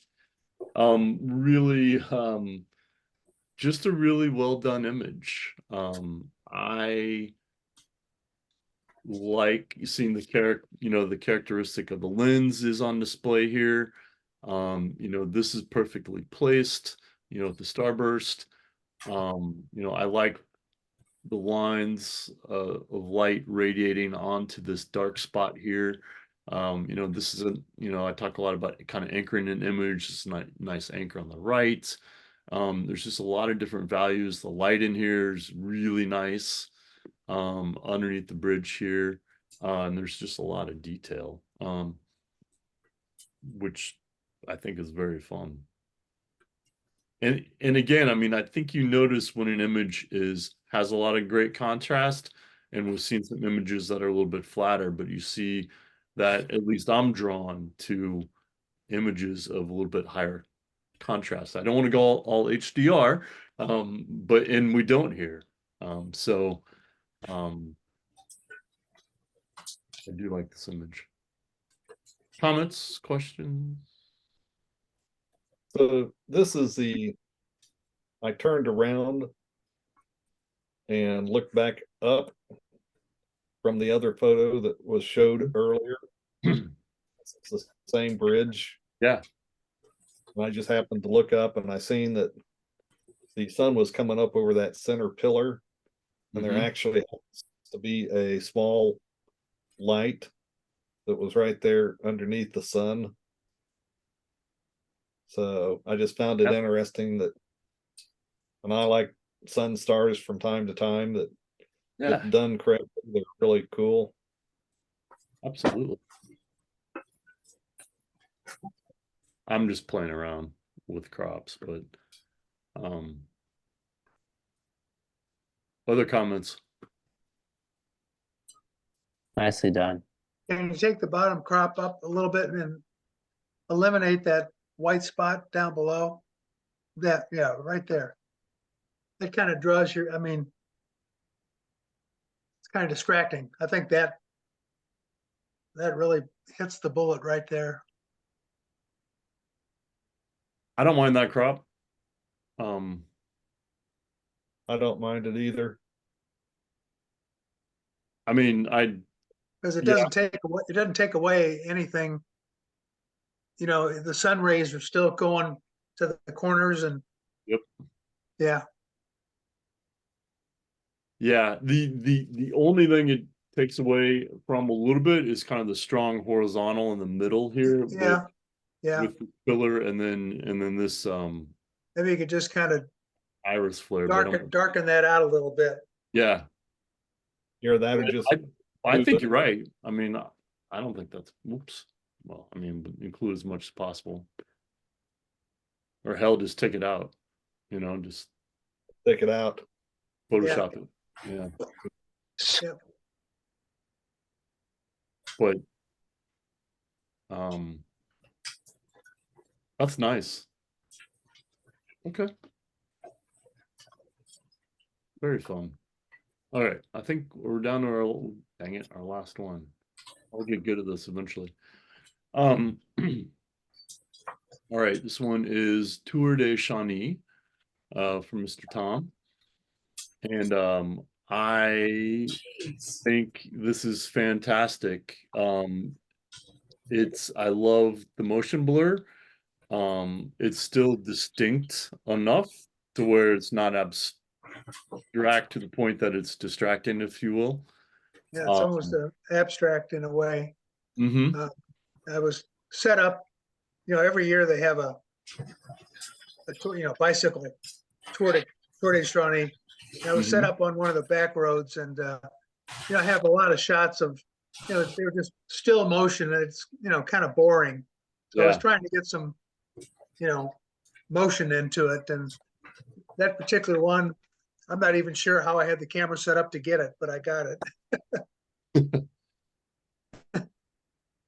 These are they're fun to try, Yeah. and I mean, when I saw this, it's like the first thing I thought of is, it's like we'd never print this in the paper, but and that's because we don't have, you know, enough imagination, but it's exactly the kind of image that we should, you know, try to put in the paper from an event, just because it shows it in such a different light. You know, I mean, I'm always thinking as a photojournalist, but you know, but just as an art image, I like this, Tom. I might just crop it a tiny bit, just from the top, I think. Maybe just a tiny I really bit. do like the image.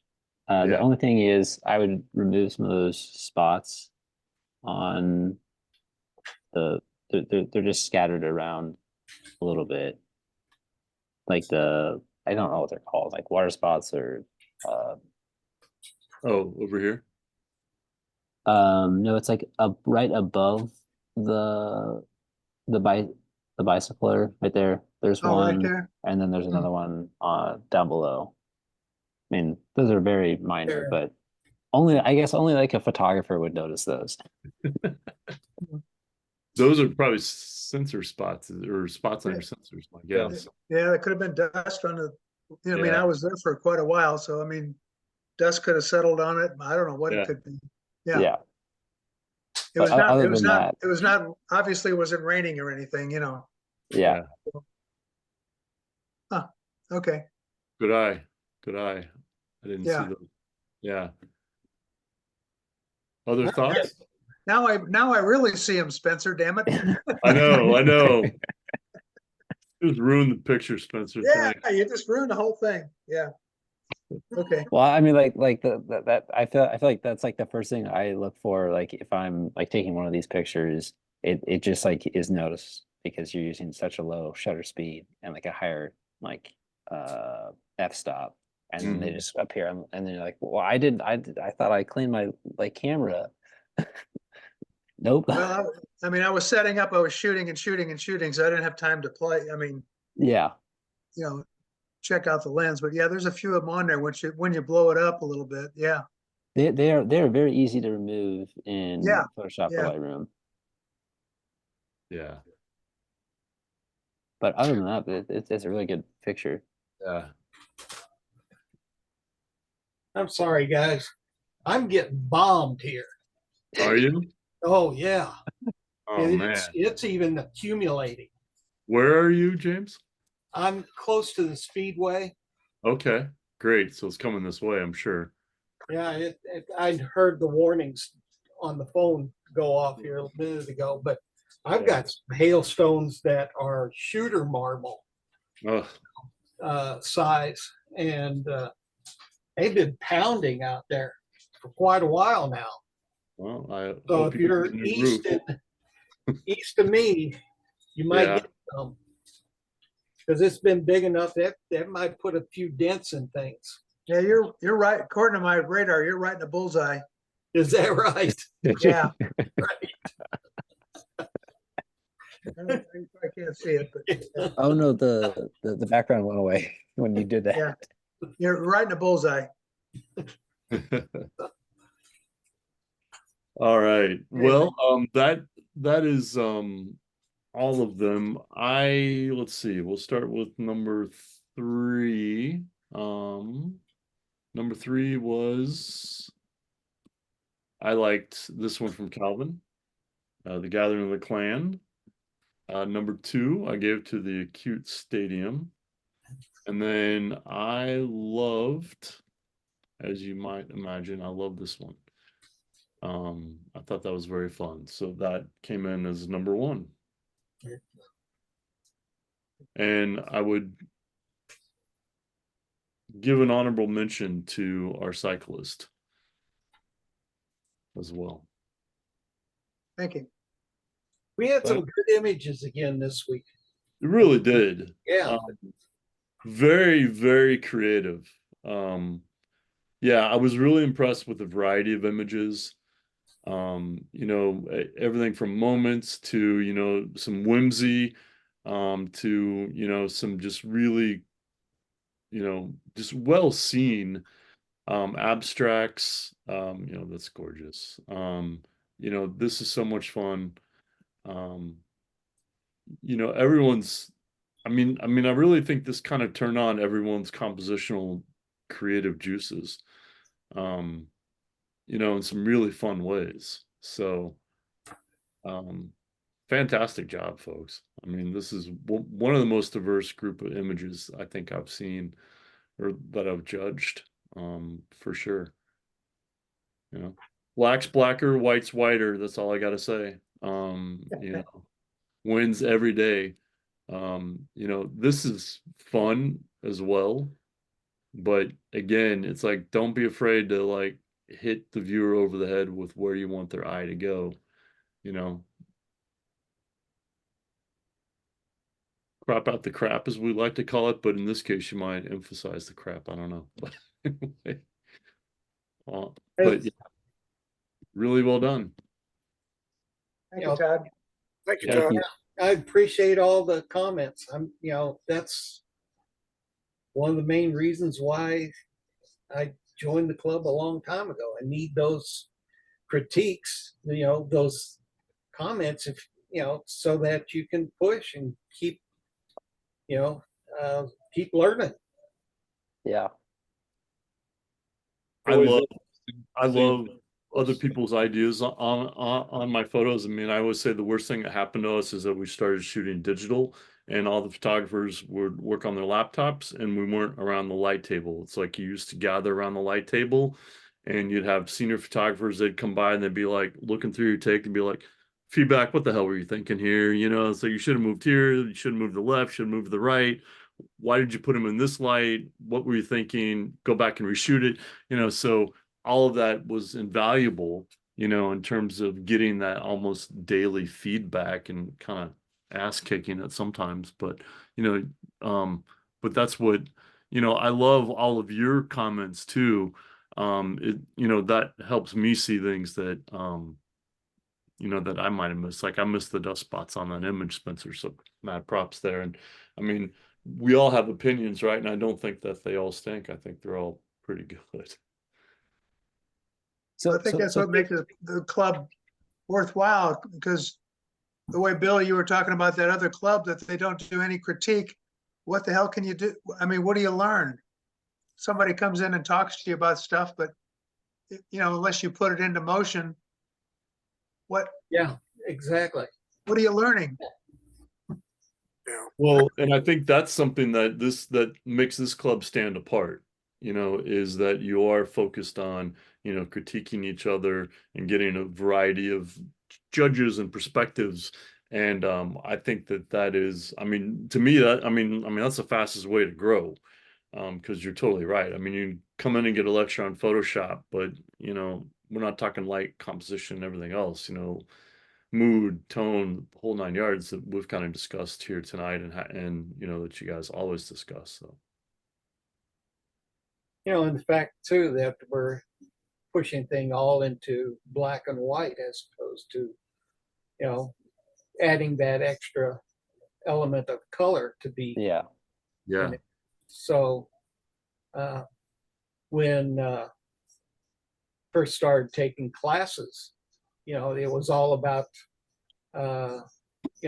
shooting black and white and developing films and processing and putting your image out there, and then having a critique, which could get pretty raunchy at times. Yeah. But I missed that setting, Yeah. and that's why,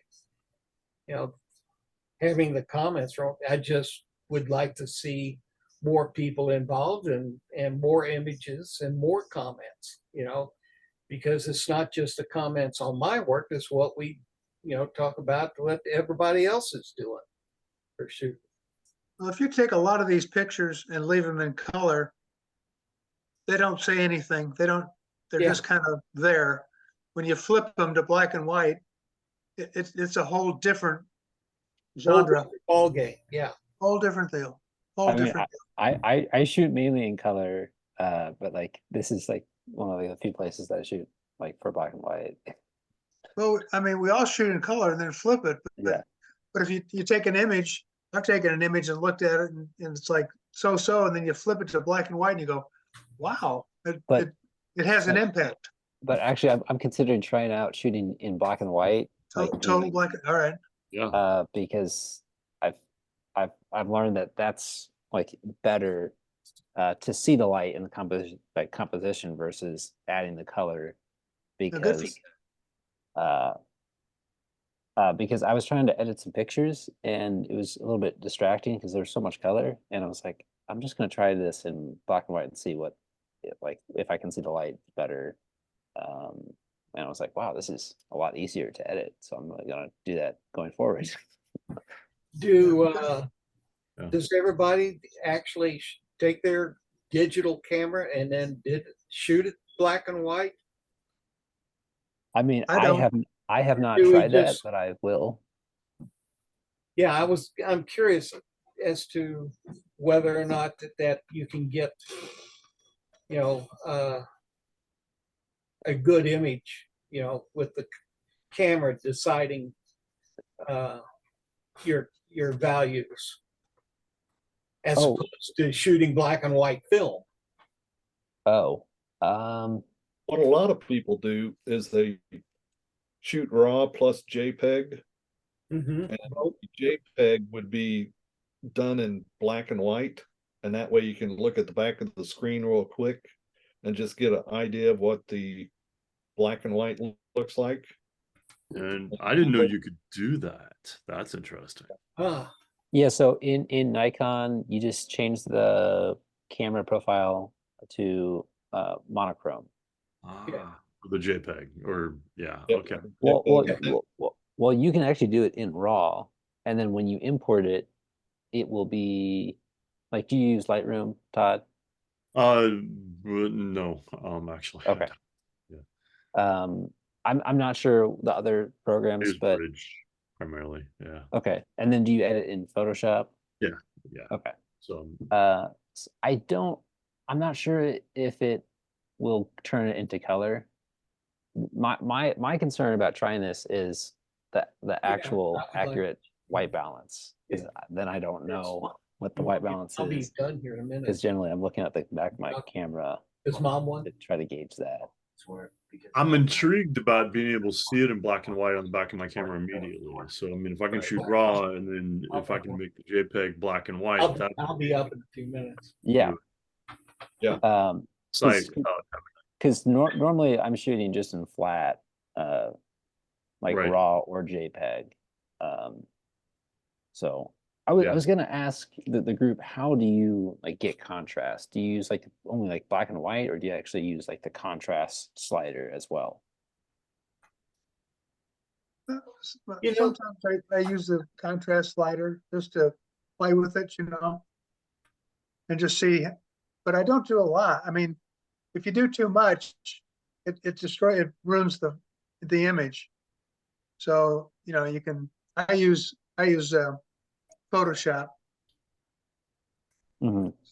So, Sometimes what I end up doing is that, knowing that, say for instance, if you got a red and a green side by side, that in your color image, then you adjust the value of one of those colors, one or the other. Whereas they would have the same value if you were, when you transition it to black and white. That sometimes you have to adjust the color image before you can change it to where those can be adjusted lighter or darker. Oh, Did that make any sense? so you would edit it as a color picture first and then change Yeah. it to black and white? And it may not, and it looked like crap. I mean, but what you've done is that you push one color stronger than the other, or darken it or lighten it or whatever, and then compensate. Whereas if you just boom, shove it in and into a black and white and go to adjust all that with your sliders, that you've already got a red darker or a blue darker or something like that. Okay, so don't go straight to black and white. It depends. It Okay. depends on the colors that you have in your shot. Okay, Does So- that make sense? it depends. You're In Lightroom, it's easy enough to take and make virtual copies. And at that point in time, if you're looking at let's say something with strong reds and strong yellows or greens, you just accentuate the green if you want to make it stand out more, or pull it back if you want to make that section of the photo lighter.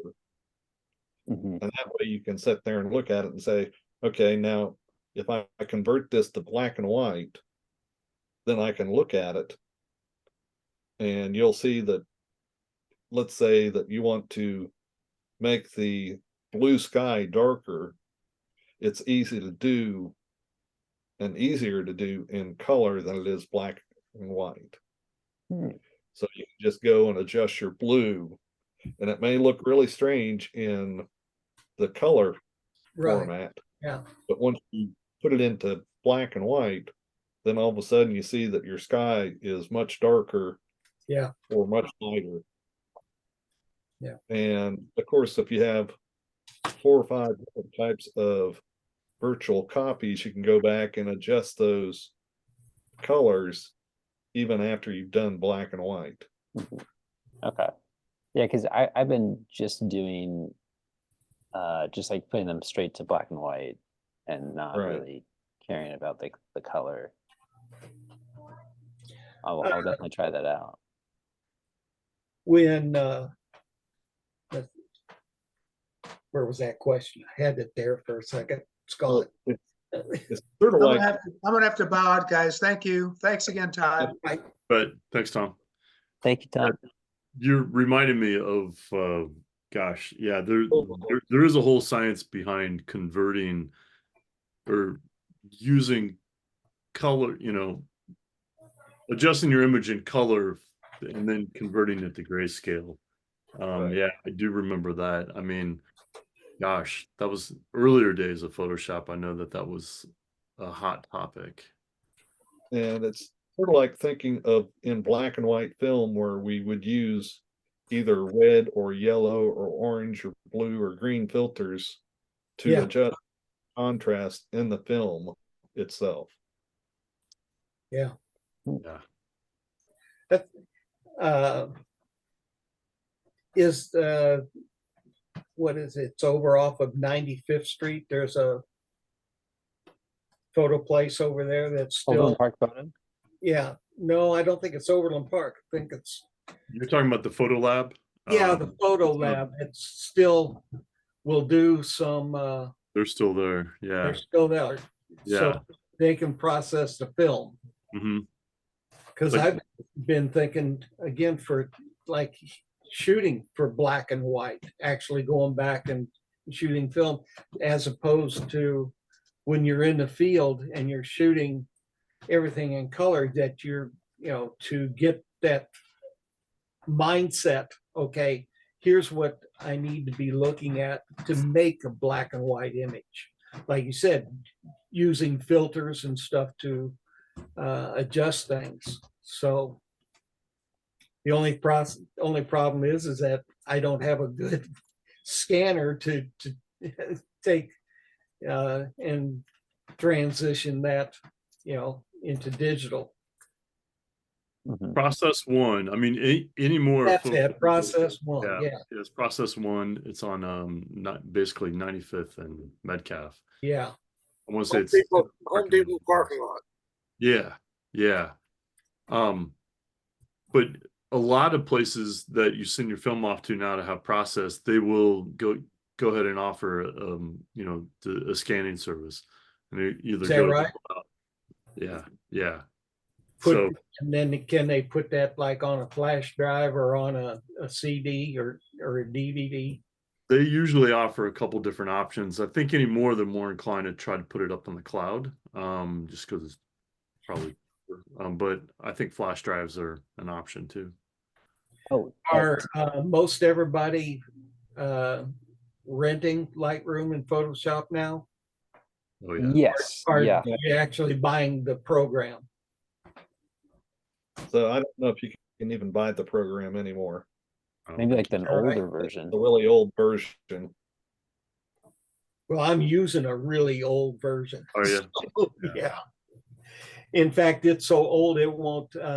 It doesn't recognize a Nikon raw image. So if I want to do anything with RAW and put it into my Photoshop program, I have to shoot it with Canon.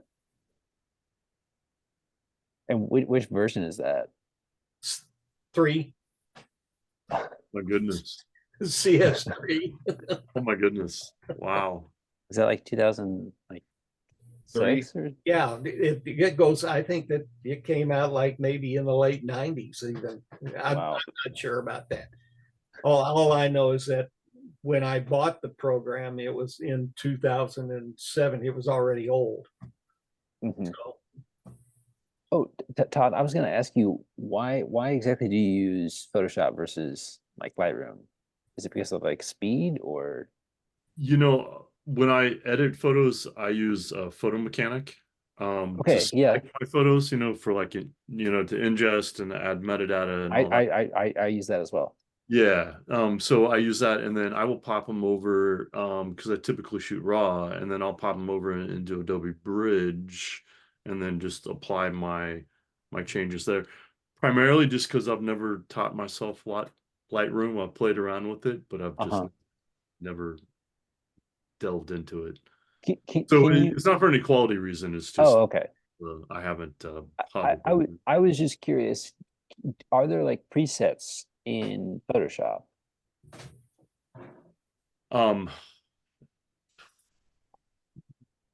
So there are presets in There are. Photoshop. And of course, Adobe Bridge is basically just a stripped down version of Lightroom because Yep. it doesn't have cataloging. So if you get into Photoshop, I just watched a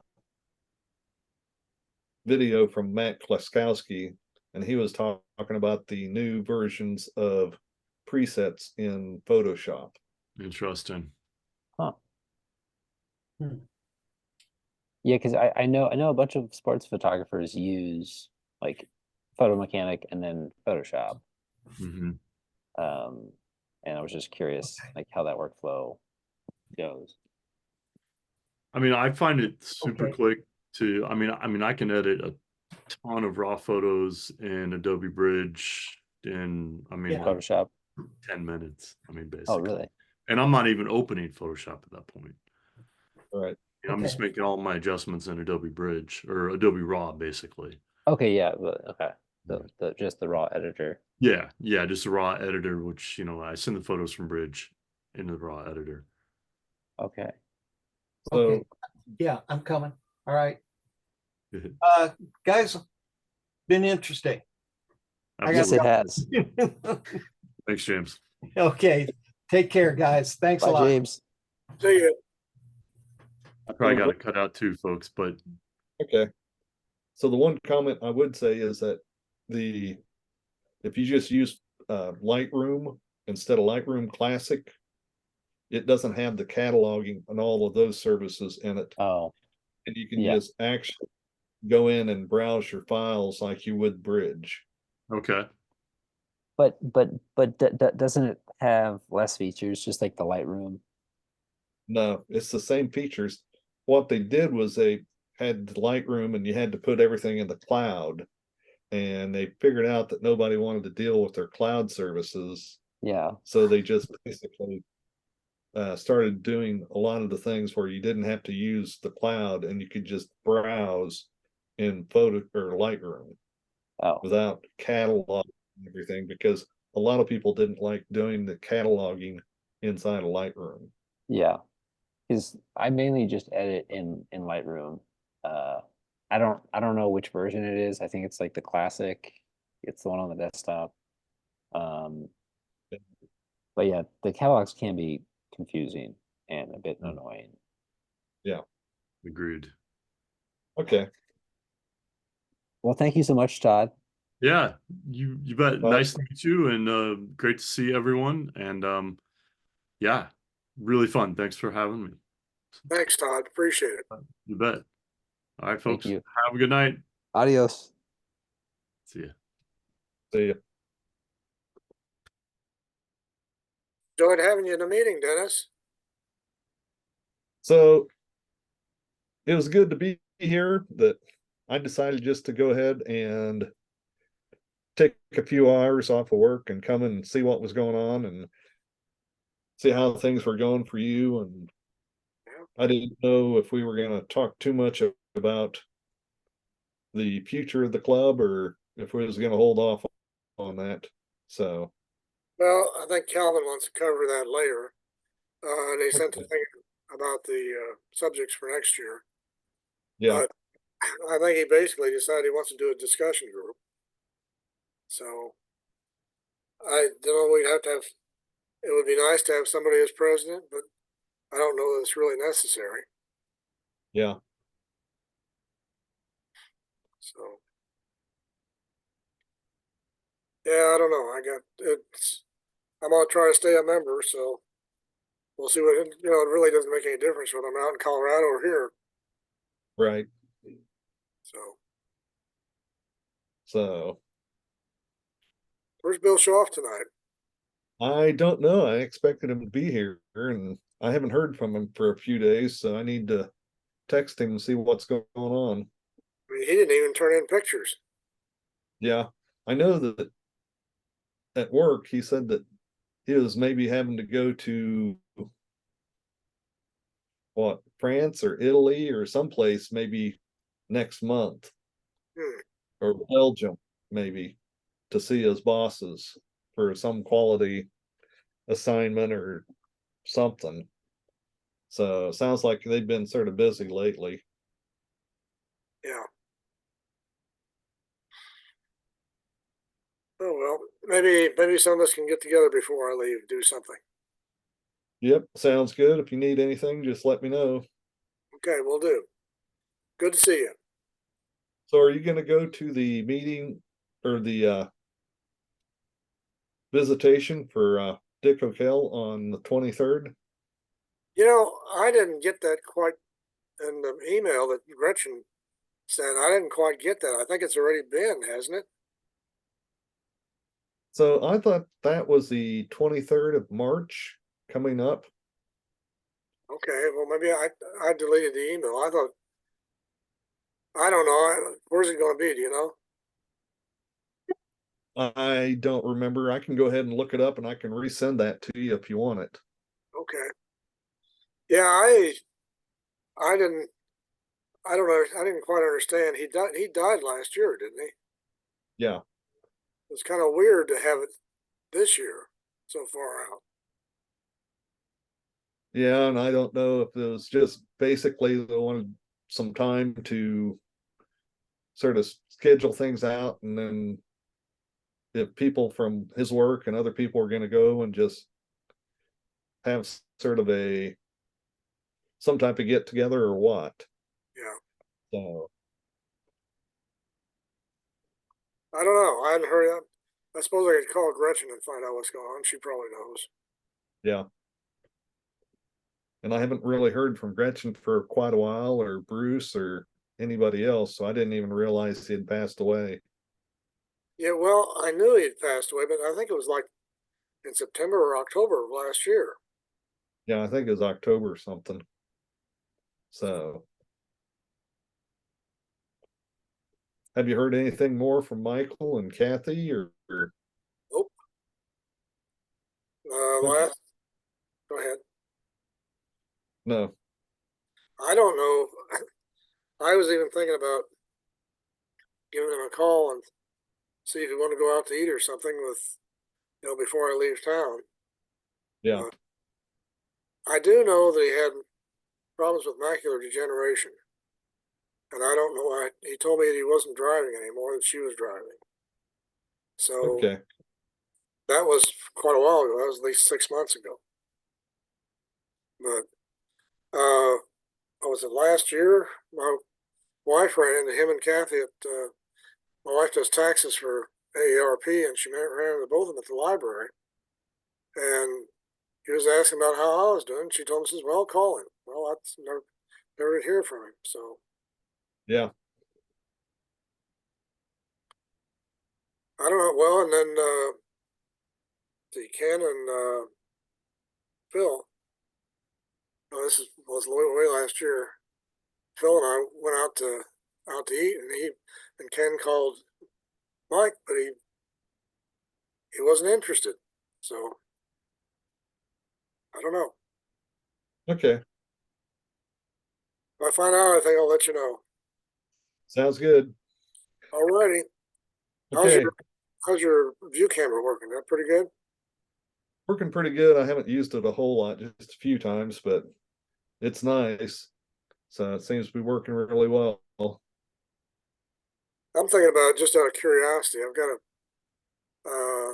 something I cut out. Oh, it's been quite a few years ago, about building your own view camera, and I got rid of a bell or a enlarger, and so I saved the bellows from it. Right. I don't know whether it'll work or not, but anyway, I need to.